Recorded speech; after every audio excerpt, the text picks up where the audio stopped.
जय श्री राम बच्चों, सरस्वती क्लासेस की ऑनलाइन कक्षा में मैं अंजलि तिवारी आप सभी का बहुत बहुत स्वागत एवं अभिनंदन करती हूँ। बच्चों, आज मैं आप लोगों के समक्ष समास का प्रकरण लेकर उपस्थित हूँ, जो कि आपकी परीक्षा की दृष्टि से बहुत ही ज्यादा महत्वपूर्ण है और कक्षा 10 व कक्षा 12 वाले विद्यार्थियों के साथ साथ जितनी भी प्रतियोगी परीक्षाओं में भाग लेने वाले विद्यार्थी हैं उनके लिए भी ये वाली वीडियो काफी ज्यादा लाभप्रद है। तो आइए देखते हैं हम लोग बच्चों कि समास क्या है, समास का क्या अर्थ होता है तथा समास कितने प्रकार का होता है। इतना आज हम लोग इस कक्षा में जानेंगे। तो आइए हम लोग देखते हैं कौन कौन से प्रश्न है इसमें। समास बच्चों, समास को इंग्लिश में बोला जाता है कंपाउंड। कंपाउंड आपने बच्चों साइंस में भी पढ़ा होगा, विज्ञान में, कि कंपाउंड का मतलब होता है यौगिक। कंपाउंड का क्या मतलब होता है बच्चों? यौगिक। और यौगिक का मतलब होता है बच्चों, यौगिक शब्द योग से बना है। योग का मतलब होता है जोड़, मेल या जोड़।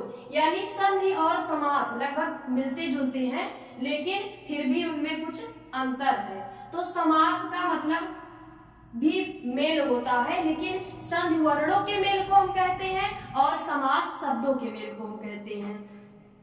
तो बच्चों, समास का क्या अर्थ होता है इसको देखिए। समास को इंग्लिश में क्या बोलते हैं बच्चों? कंपाउंड बोलते हैं। आइए देखते हैं समास में कौन सा उपसर्ग है और कौन सी धातु है तथा कौन सा प्रत्यय है। तो समास शब्द जो बना है बच्चों, इसमें सम उपसर्ग है। कौन सा उपसर्ग है बच्चों? सम उपसर्ग है, अस धातु है और घय प्रत्यय है। यानी सम उपसर्ग पूर्वक अस धातु से घय प्रत्यय करने से हमारा समास शब्द बना है। और समास का क्या अर्थ होता है बच्चों? देखिए, समास का मतलब होता है संक्षेप में, और भी इसके कई अर्थ होते हैं, जैसे संग्रह, सम्मिलन, मिश्रण आदि। तो ये सारे बच्चों समास के अर्थ है। समास का जो प्रमुख जो अर्थ है, सबसे ज्यादा जो आपको ध्यान में रखना है, वो है संक्षेप में। संक्षेप मतलब छोटे में। परीक्षा में आपको प्रश्न दिया जाता है तो लिखा रहता है निम्नलिखित प्रश्नों के उत्तर संक्षेप में दीजिए। संक्षेप मतलब छोटा करना, घटाना, कम करना, कुछ भी हम कह सकते हैं। तो समास का मतलब होता है बच्चों संक्षेप में, यानी छोटे में, कम से कम शब्दों में अधिक अर्थ प्रकट करना ही क्या है? समास है। आइए बच्चों देखते हैं समास की परिभाषा क्या है। परिभाषा समास की देखिए, जब दो या दो से अधिक पद मिलकर एक नवीन शब्द की रचना करते हैं तो यह प्रक्रिया समास कहलाती है। बच्चों, यहाँ पे एक शब्द आया है पद। पद का मतलब भी होता है शब्द। बच्चों, पद का क्या मतलब होता है? शब्द। लेकिन पद और शब्द में कुछ अंतर है। अभी इसको हम जानेंगे कि पद और शब्द में क्या अंतर है। यद्यपि पद और शब्द दोनों एक ही है, फिर भी उनमें कुछ अंतर है। अब आइए देखते हैं पद क्या है और शब्द क्या है। जैसे यहाँ पे बच्चों हमने एक शब्द लिया है, जैसे राम। राम यहाँ पे बच्चों एक शब्द है। अब यदि हम इसे वाक्य में लिख दें, इसे एक वाक्य बना दें, जैसे राम घर जाता है, एकदम साधारण है, राम घर जाता है। तो बच्चों आप यहाँ देख सकते हैं, जब कोई शब्द वाक्य में प्रयुक्त होता है तब वो पद कहलाता है। जैसे यहाँ पे राम अभी केवल था, अगर मान ले राम घर, तो ये यहाँ पर राम भी एक, राम स्वतंत्र है इसलिए एक शब्द है, यहाँ पे घर भी स्वतंत्र है इसलिए शब्द है। लेकिन अगर हम इसे वाक्य में बांध दे एक, कि राम घर जाता है, तो यहाँ पे राम एक पद हो जाएगा, घर एक पद हो जाएगा, जाता एक पद हो जाएगा और है एक पद हो जाएगा। तो बच्चों आपने यहाँ पे देखा, अगर कोई शब्द वाक्य में प्रयुक्त होता है तो वो क्या कहलाता है बच्चों? पद कहलाता है। अब आप समझ गए होंगे कि शब्द क्या है और पद क्या है। अब आइए फिर से हम एक बार अपनी परिभाषा देखते हैं। परिभाषा देखिए बच्चों, फिर से एक बार देखिए, जब दो या दो से अधिक पद, यानी पद यानी शब्द ही कहते हैं यहाँ पे, जब दो या दो से अधिक शब्द चाहे शब्द दो हो या फिर दो से अधिक भी हो सकते हैं। तो जब दो या दो से अधिक पद यानी शब्द मिलकर एक नवीन शब्द की रचना करते हैं तो यह प्रक्रिया क्या कहलाती है? समास कहलाती है। यानी जब दो या दो से अधिक पदों को मिलाया जाए, उनका योग किया जाए और एक नया शब्द बना दिया जाए, जो नया शब्द बच्चों बनेगा उसका भी अर्थ वही होगा, अर्थ तो बिल्कुल समान समान ही रहेगा। तो ये प्रक्रिया जो है यानी दो या दो से अधिक पद मिलाकर एक नवीन शब्द बनाने तक की जो ये प्रक्रिया है बच्चों, ये कहलाएगी समास। क्या कहलाएगी? समास कहलाएगी। जब दो या दो से अधिक पद मिलकर एक नवीन शब्द की रचना करते हैं तो यह प्रक्रिया समास कहलाती है। अब आप बच्चों जब आप समास करेंगे तो उसमें आपको कई शब्द मिलेंगे, जैसे हम यहाँ पे इंडिकेट कर दे रहे हैं आपको कौन कौन सा शब्द मिलेगा आगे। जैसे है बच्चों समस्त पद,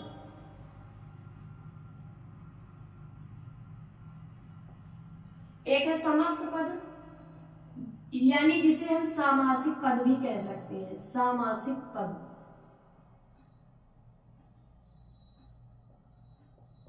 दूसरा है बच्चों समास विग्रह, समास विग्रह। और तीसरा है बच्चों पूर्व पद और उत्तर पद। चौथा है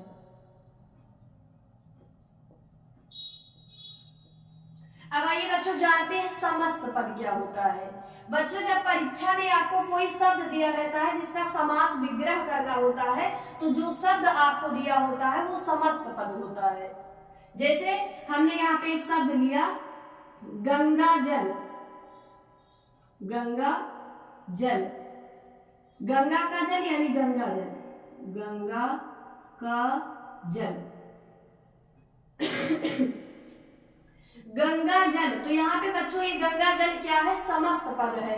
और गंगा का जल यानी ये इसका समास विग्रह है, यानी इसको जब हम इसके सारे पदों को जब हम अलग कर देंगे समस्त पद के तो वो समास विग्रह कहलाएगा।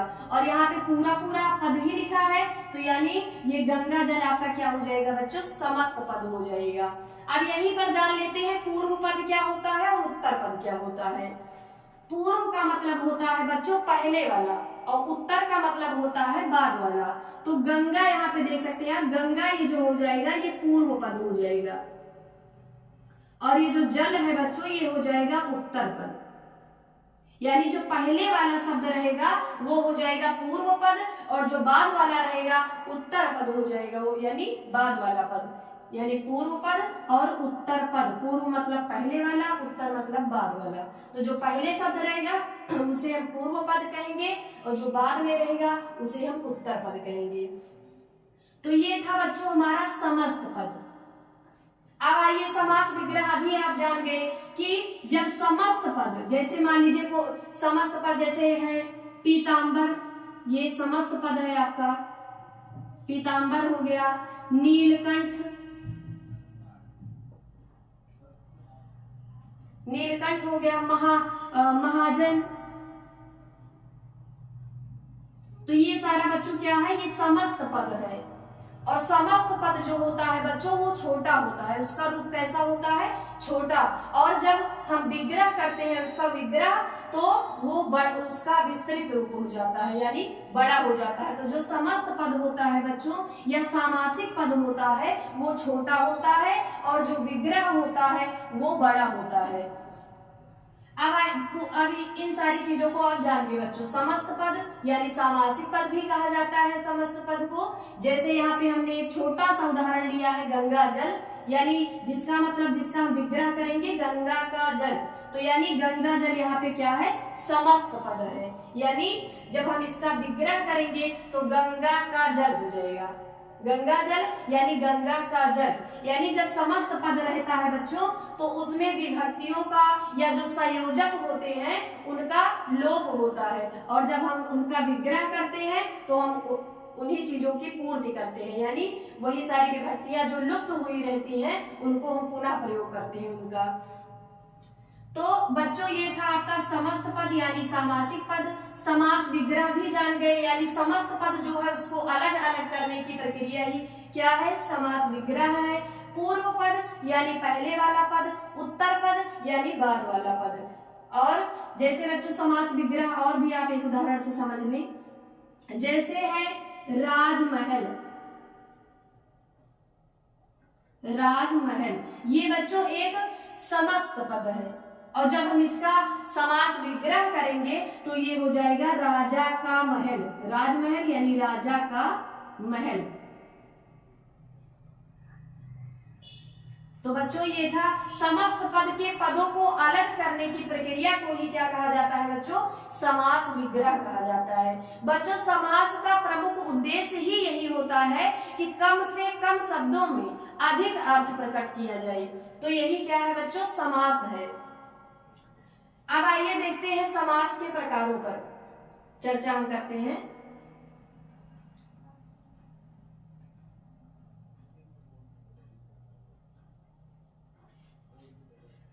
इसे आप बच्चों नोट कर लीजिएगा अपनी नोटबुक में। अब आइए समास के प्रकार को हम देखते हैं। समास के प्रकार, समास के प्रकार।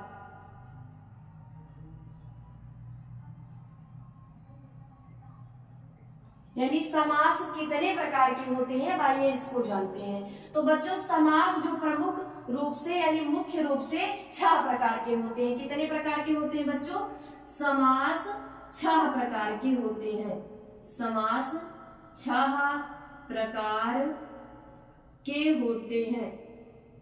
आपसे परीक्षा में पूछेगा समास कितने प्रकार के होते हैं, तो आपको बताना पड़ेगा कि समास 6 प्रकार के होते हैं। अब आइए देखते हैं पहला समास कौन सा है, अव्ययी भाव समास। अव्ययी भाव समास। दूसरा समास है बच्चों कर्मधारय समास। कर्मधारय समास। तीसरा है बच्चों द्वंद्व समास। ध्यान से देखिए बच्चों द्वंद्व कैसे लिखा है, बहुत सारे लोग गलत कर देते हैं द्वंद्व को लिखने में, तो ध्यान दिया कैसे लिखा जाएगा, द्वंद्व समास। यहाँ पे 2 बार हुआ है बच्चों आधा, यहाँ पे देखिए, यहाँ पे इसका मतलब द आधा है और वह पूरा है, तो या इसको ध्यान से आप देख लें कि द्वंद्व कैसे लिखा जाएगा। अगला है बच्चों हमारा द्विगु समास।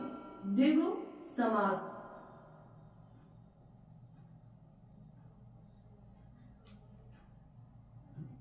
पांचवा है बच्चों तत्पुरुष समास।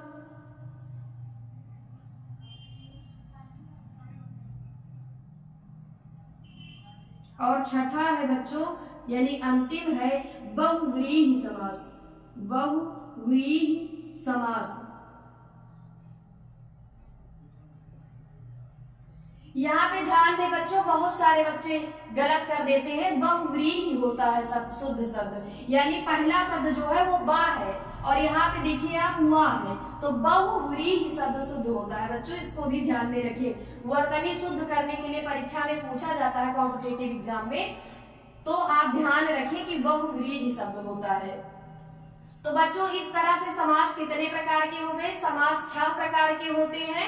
पहला है अव्ययी भाव समास, दूसरा है कर्मधारय समास, तीसरा है द्वंद्व समास, चौथा है द्विगु समास और पांचवा है तत्पुरुष समास और छठवां है बहुव्रीहि समास। इस तरह से समास 6 प्रकार के होते हैं। तो बच्चों आज ये था हमारा समास का अर्थ, समास की परिभाषा तथा समास के प्रकार। कल वाली वीडियो में अव्ययी भाव समास को देखेंगे। आज के लिए बस इतना ही, फिर मिलते हैं अगली वीडियो में। तब तक के लिए जय सिया राम, जय जय सिया राम।